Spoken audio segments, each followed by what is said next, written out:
it's me, Michelle, and I wanted to film a Christmas gift-giving guide book edition with a twist. I'm going to be recommending books based on the books that I have read this year in 2019, and I have all of my books lined up over here, so let's get into it. Before I start, I just wanted to give a little disclaimer. I'm very sorry if I pronounce any of these authors' names wrong. So starting right off the top, the first book that I read this year was If You Come Softly by Jacqueline Woodson, and this story is a love story between a Jewish girl and an African-American boy and how they navigate their relationship facing different stereotypes. This book was the first Life's Library pick, a book club created by John Green and Rosanna Halse Rojas, and this book was John's pick. I'm going to be honest, I did not love this book. As you can see, it's very short, and I honestly felt that it was underdeveloped. It should have been longer. If Jacqueline Woodson would have handed me this book and said, hey, I'm thinking about writing a book, this is an outline for it, what do you think? I would have said, yes, I'm very excited, go for it. I loved the characters, I loved the storyline, but it was very short, and especially near the end, it felt rushed. I definitely would have liked to learn more about some of the minor characters, but this might be good if you know someone in your life who loves romances and is a little bit on the younger side, probably high school age. The second book that I read this year was another Life's Library pick. It was A Field Guide to Getting Lost by Rebecca Solnit. This was Rosanna's pick, and I loved this book. It's a memoir, but the style in which it is written is not linear, so she jumps around based on different themes, and each section will alternate where one section brings in a new chapter title like normal, but then the section after that will be called The Blue of Distance, and I really liked how she tied these major events in her life to this one theme throughout the novel, which you can really clearly see. I would recommend this book for an older audience, maybe post-high school, college-aged students, and I just really liked it. The third book that I read this year was Virginia Woolf by Hermione Leigh, and I'll admit that this one is a bit of a niche audience. Virginia Woolf is my favorite author, and I've had this book sitting on my bookshelf since I took a Virginia Woolf class, so I really just wanted to take the time to read all of the essays in this book, and it was really well done. It follows Virginia Woolf's life from childhood until her death, and I wouldn't necessarily recommend this book. Like I said, it's pretty niche. You have to have someone in your life who really loves Virginia Woolf, but I would highly recommend her novels. My favorite by far is Mrs. Dalloway, and a close second is The Waves. Into the Lighthouse is also really good, but I would really highly recommend any of her books. Fourth book that I read this year was We Crossed a Bridge and It Trembled by Wendy Perlman. This was another Life's Library book picked by John this time, and it is a collection of stories from refugees arranged by Wendy Perlman, and I really liked this book. I read the Refugee Tales for a class a while back, which was more written by the authors and catered a certain way, but this is the actual recordings, thoughts from refugees, and it has just been arranged in a cohesive manner by Wendy Perlman, and I think it really does a good job of getting across their voices and telling their story. The fifth book that I read this year was Michelle Obama's memoir, Becoming. I got this one from the library. I put my name on the hold list, which was about 50 people long at the time, and I was really surprised because it only took me about 2 months to get it, which I felt was really fast. I read this book because I wanted to check it out because it'd been very hyped up. It was a bestseller. Everyone was really excited for it. It's broken into 3 parts, and I really liked the initial part that's about her life and growing up, and I was liking it less towards the end. I really like some of the thoughts that she included, and I felt like I could really relate to it, but I did not enjoy this memoir because it's very linear, and I prefer memoirs like Rebecca Solnit's or Tim O'Brien's, The Things We Carried, that are non-linear and follow ideas and themes throughout the whole novel versus in a straight line. I feel like the straight line format got a little bit repetitive. The themes didn't come across as powerfully. So this was a good novel, especially if you like the Obama administration, but it just wasn't for me, and I prefer memoirs that jump around a little bit more. So this next book I did not actually finish, but I wanted to include it anyway because the part that I did read I really enjoyed. This was Rosianna's pick for Life's Library, and I have it in both Spanish Spanish and English because I have the physical subscription and I got the English edition with that, but I wanted to read it in the native language, which is Spanish. So in Spanish, it's La Casa de los Espíritus by Isabella Allende, and in English, it's just The House of Spirit. And I really enjoyed this book. It was great. It was just a very slow read because, like I said, I was reading it in Spanish and I really wanted to take the time to look up the words that I didn't know. I made it about 300 pages in, which is a little less than halfway through the book, and I'm hoping to return to this one in the new year because I think that it might be my favorite Life's Library book, even though I didn't actually finish it. Part of the reason I didn't finish it was because, like I said, it was in Spanish. It was slower going, but another reason was because this book came right before the June LSAT, and I ended up taking the July LSAT as well, and I needed to focus on those two tests, and I just didn't have time to get into a really dense novel in my second language. The next book that I read was another book that I got from the library called Jonathan Livingston Seagull by Richard Bach, and this novel is written in a parable-like form about a seagull who is learning to fly really, really fast. And it was a cool story. I loved the pictures of seagulls that were included in the novel. It was very well done. I wasn't as sold on the story itself. I think that the message didn't resonate with me as much, but it's a short, fun little book, so if you're looking for a quick read, you can get a lot out of it, or you can read it on the surface level, which can be really nice. This book was another Life's Library pick, this time John's, and it was The Yiddish Policeman's Union by Michael Chabon. And when I first started this book, I wasn't so sure about it. It took a while to pick up, but once it got rolling, I got really into it. This is a detective novel that takes place in Sitka, Alaska, and in this novel, Sitka is a Jewish territory, and they're facing the impending doom of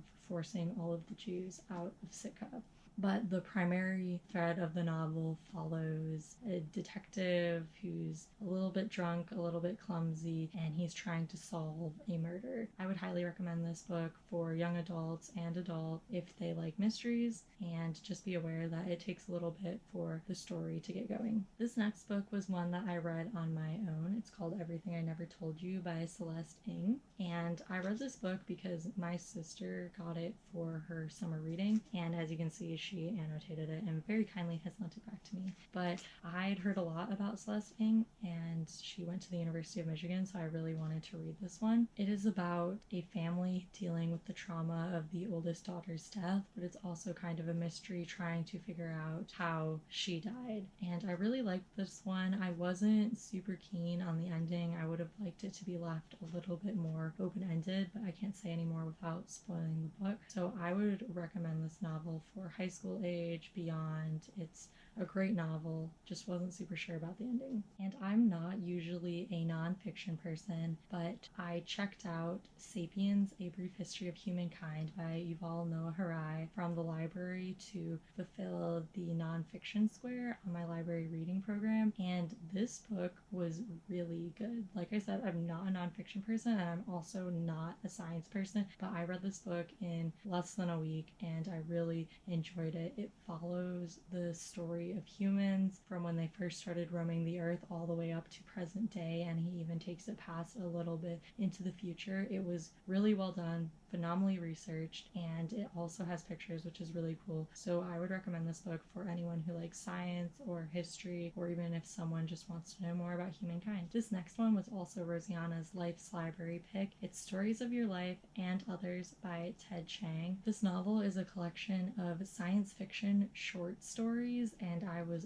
all about that. My favorite short story in the collection was definitely Story of Your Life, the titular piece, which has also been adapted into a movie, and I cannot recommend this book highly enough for anyone who likes sci-fi especially. And the nice thing about this one is it's a lot of different short stories, so you can read the ones that you want. You don't have to read them in order, you don't have to read all of them, and it's just a really great book. The next book I read was recommended by my professor who was thinking about teaching it in his class this semester. It's called Conversations with Friends by Sally Rooney, and initially I wasn't so sure about the book because it's about a woman woman who's having an affair with a married man, and it did start out a little bit slow and a little bit sleazy, but it had really great questions about fiction and reality, which is what the class I took with him was about and sort of the lens he's teaching this course through. So I feel like it'd be a perfect fit for that, and I would still recommend it. I really liked it. Then I joined another book club, if any of you are surprised, and the first book that we read was another by Celeste, Little Fires Everywhere, and this book was so good. Up until this point, it was my favorite book that I'd read all year. I liked it a lot better than Everything I Never Told You. There were a lot more characters, it was a lot more complex, and the ending was just phenomenal. So this book follows 4 children and how they navigate a new single mother and her daughter moving into their tenant house, and it has a lot of questions about race and family and the suburbs, and it was just phenomenal. I did not know that this next one was coming out until I got an email from Goodreads about an event Margaret Atwood live in cinemas where she was answering questions about this book and her previous novel, The Handmaid's Tale. So I went to that because it was showing in a theater near me, and after that I went out and bought the book right away. This one is the sequel to The Handmaid's Tale called The Testaments by Margaret Atwood, like I've said, and I don't know if I was completely sold on it. So I read The Handmaid's Tale in my Chaucer's class, and we discussed it a lot of terms in storytelling and story structuring,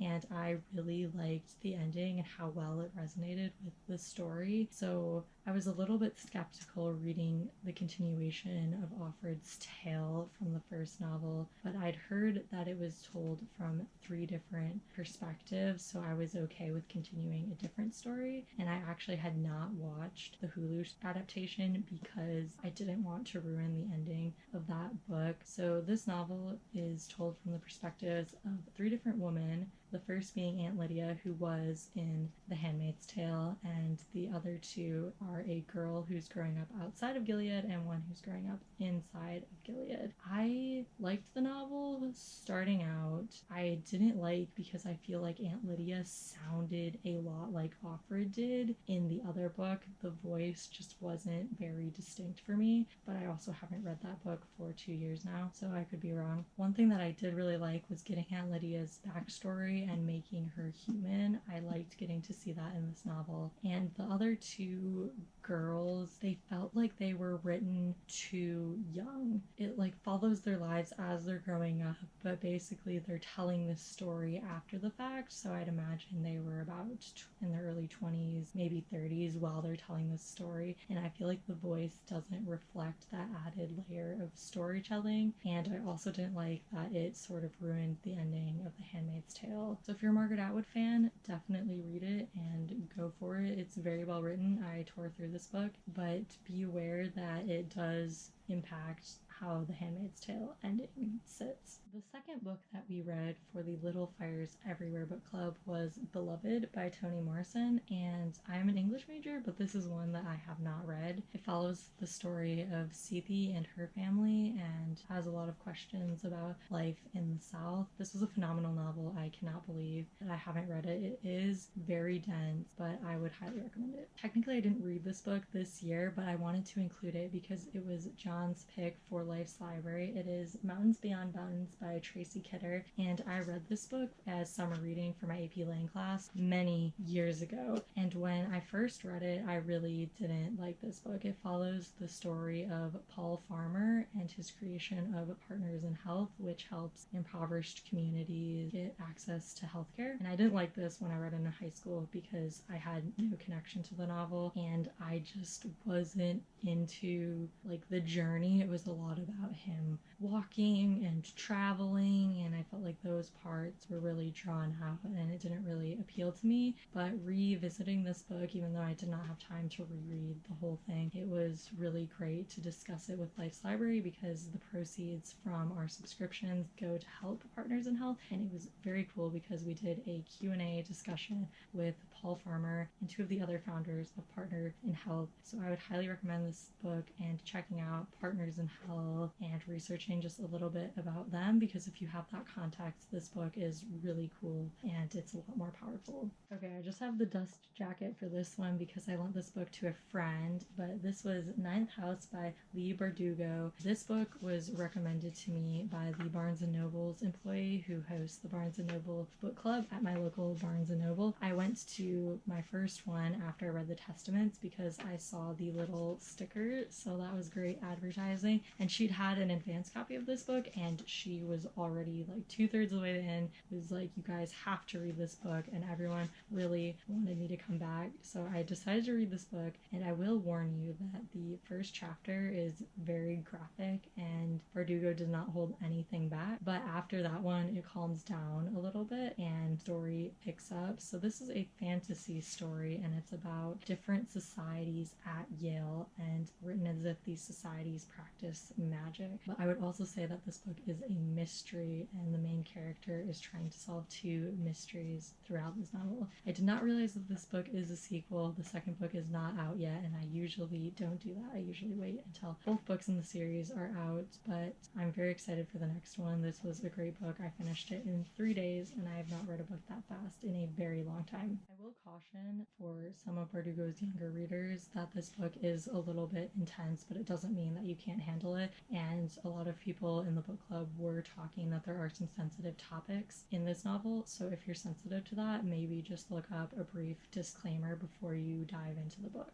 This was Rosianna's last pick of the year, called The Summer Book, and I know I'm going to say this name wrong. Someone from Finland tried to give the phonetic spelling, but okay, I'll try my best. Tove Jansson, and this story is a series of vignettes about a girl and her grandmother who live on an island, and the stories can be standalone, but they also function together, and it's a really short novel, very well done. It even includes drawings, which are super cute, and I would recommend this for anyone in high school and up. So this book, I'd read a lot of great novels this year leading up to this book, but this book quickly became my favorite that I read this year and maybe my favorite of all time. It is The Starless Sea by Erin Morgenstern, and I'm going to take the dust jacket off because I think the underneath cover is so pretty. It has a bee, a key, and a sword, which comes up in the novel quite a bit. I never heard of Erin Morgenstern, but she wrote The Night Circus a few years ago, and that was very well received, which surprised her.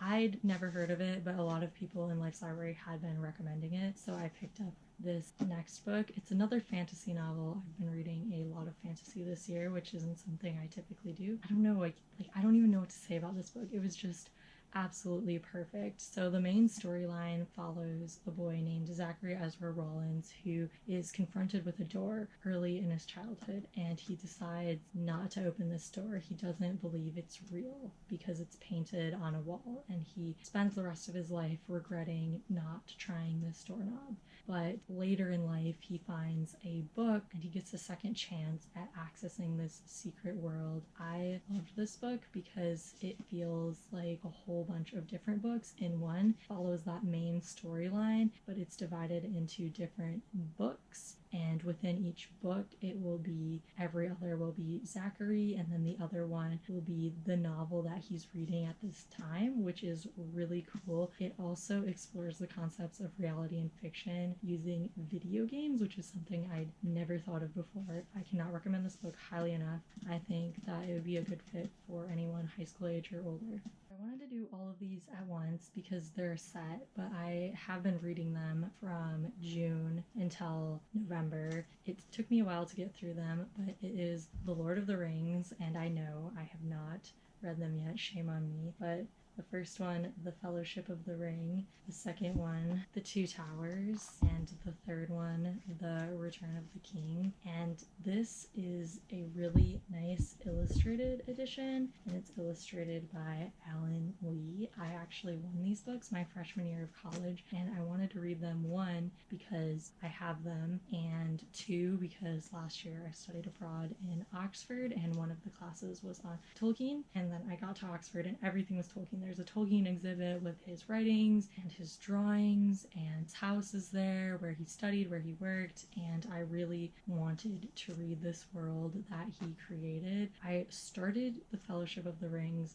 last year while I was in that study. I only made it about halfway through.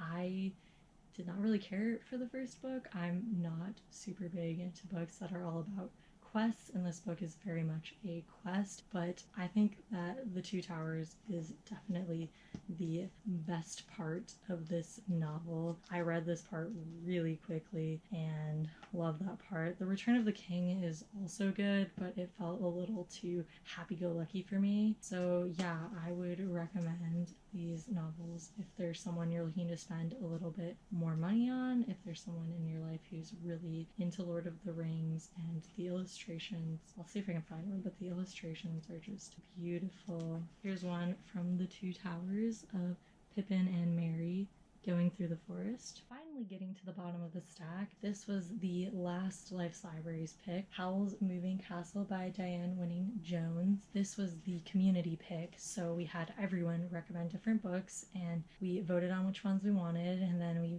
broke it down to the top 10 or 20 and we voted on those, and this one won. I was really skeptical about this book going in. There's an anime based on it which really isn't my thing, and I think that the summary doesn't do it justice, and the beginning does drag a little bit. I wasn't super sure about it. It felt like it was written for a younger audience, but about halfway through it got really funny and really good, and the ending is just phenomenal. So I would highly recommend this book. I think it's especially good for maybe even a younger audience. I think I could have read this in 4th or 5th grade and really enjoyed it then too, but I think it's also great for an older audience if you just want a fun, light read that's fantasy. Lastly, I just finished Bridget Jones's Diary by Helen Fielding. I read this book for the Little Fires Everywhere book club. We wanted something lighter after Beloved because some people struggled making it through that book. I don't know how I felt about this book. It was nice to have something light to read, especially after reading some heavier novels, and I'd been reading a lot of fantasy, so it was nice to take a break from that because I don't really usually read a lot of fantasy. The main character, Bridget, is super funny. I like the diary style, very cool, but the one thing I will say that I do not like is before each diary entry, she tracks her weight, and she really wants to be 119 pounds, so she's saying things like, I'm 128 pounds, I'm really fat, and I don't agree with that. I don't think that's very healthy, and I really didn't like that part of the novel, but it's just a fun, light novel. If that's something you're looking for, I'd recommend it for an older audience, probably after high school. So those are all the books that I've read in 2019. There's still 3 weeks left, so maybe I'll finish a couple more. I'm planning on starting the sequel to Howl's Moving Castle coming up, but I really wanted to get this video out to you before Christmas in case you want to buy books for yourself or your loved ones. I hope that you liked this video. Please comment below if you've read any of these novels, which ones you're going to read, and which ones you're purchasing for your friends and family. I will try to link every single book in the description. I hope that you guys liked this video. Please subscribe if you haven't already, and make sure that you like and comment down below which books you've read, which books you like, which books you're gonna buy, and I will see you next time. Bye!